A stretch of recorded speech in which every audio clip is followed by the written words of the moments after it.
鱼的记忆只有7秒，7秒之后它就会忘记之前的一切，所以永远不会觉得鱼缸很小，也不会记得主人是谁。这话你肯定听过，说不定瞅着鱼缸里的鱼时，还默默感叹过它可真没烦恼。但你知道不？鱼只有7秒记忆，就是个广为流传的动物谣言，根本没科学依据。近几十年的科学实验早就证明了，鱼的记忆可不止7秒。有些鱼的记忆能持续好几年呢，还能记住主人，分清环境，甚至学会新本事。今天咱就来彻底戳破这个谎言，瞧瞧鱼真实的记忆能力到底有多让人惊艳。要说这鱼只有7秒记忆的说法，它压根就没在任何科学文献里出现过，起源更像是一场文艺化的误会。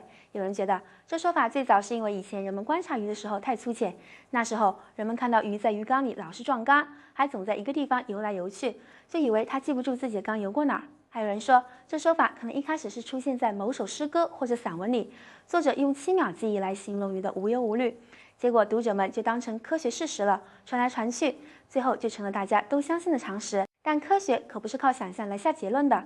从20世纪60年代开始，科学家们就做了一堆实验，慢慢揭开了鱼记忆的真相。他们的记忆能力可比咱们想象的厉害多了。就说1965年，美国密歇根大学的科学家做了个特别经典的实验。他们先在池塘里给一批金鱼做了标记，然后把这些金鱼转移到几百米外的另一个池塘。结果你猜怎么着？大部分金鱼过了好几个月，居然自己游回原来的池塘了。要是他们真只有7秒记忆，根本不可能记得回家的路啊。后来科学家又研究了回游鱼类，像三文鱼、鳗鱼这些，发现它们能记住自己出生河流的气味，就算在大海里生活好几年，等成年了也能靠着记忆准确地游回出生的河流产卵。这记忆起码得持续3到5年呢。你要是养过鱼，可能会发现这么个事儿：第一次给鱼缸换水的时候，鱼会吓得到处乱撞，但是换几次水之后呢，鱼就慢慢平静下来了，甚至还会主动靠近换水的工具。这其实就是鱼记住危险信号的表现。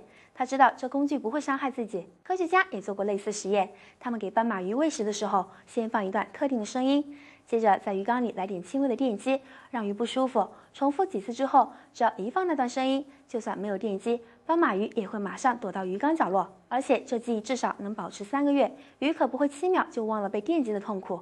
好多人觉得鱼认不出主人，但养过鹦鹉鱼、罗汉鱼这些观赏鱼的人就知道，主人一靠近鱼缸，鱼就会主动游过来，还对着主人摇头摆尾的陌生人靠近，鱼就立马躲起来。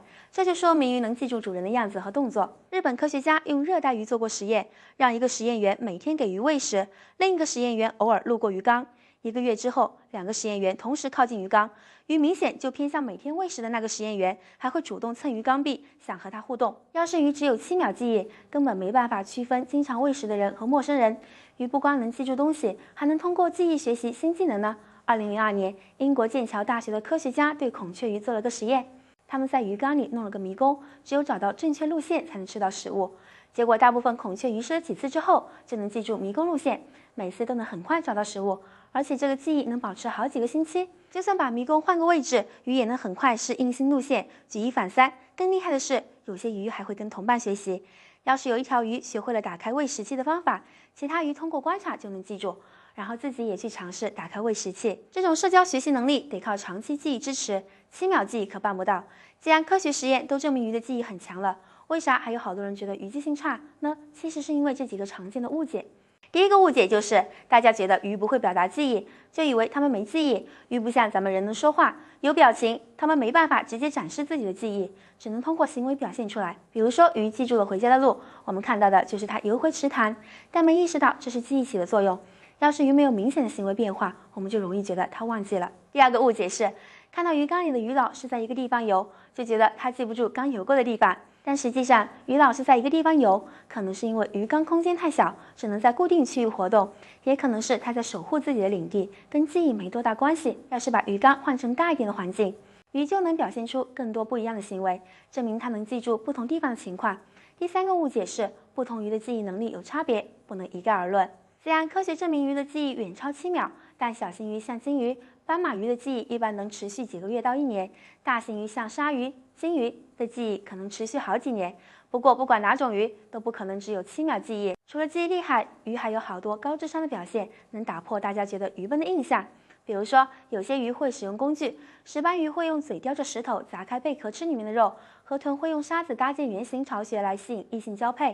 鱼还有社交行为呢，好多鱼像热带鱼、沙丁鱼会一群一群的活动，它们通过特定的动作和气味交流，还会互相帮忙。要是有一条鱼被渔网困住了，其他鱼会试着用嘴咬断渔网救同伴，而且鱼还能分辨数量。科学家发现斑马鱼能分清2和3的区别。要是鱼缸里分别有2条鱼和3条鱼，它们能准确判断数量不一样。有些鱼甚至能分清更多数量，像6和8的区别。这些都说明鱼可不是什么低等动物，它们有自己的记忆、思维和社交方式，值得我们好好去了解和尊重。鱼只有7秒记忆这个谎言，不光不符合科学事实，还可能让大家忽略鱼的情感和需求。好多人觉得鱼记不住痛苦，就随便对待它们，但实际上鱼能记住危险，记住主人，也能感觉到痛苦和快乐。要是你养鱼的话，不妨多关心它们，给它们足够大的地方生活，定期换干净的水，每天花点时间跟它们互动，比如轻轻敲敲鱼缸，让它们记住你。你会发现鱼其实挺有灵性的，它们能感受到你的善意，也会用自己的方式回应你。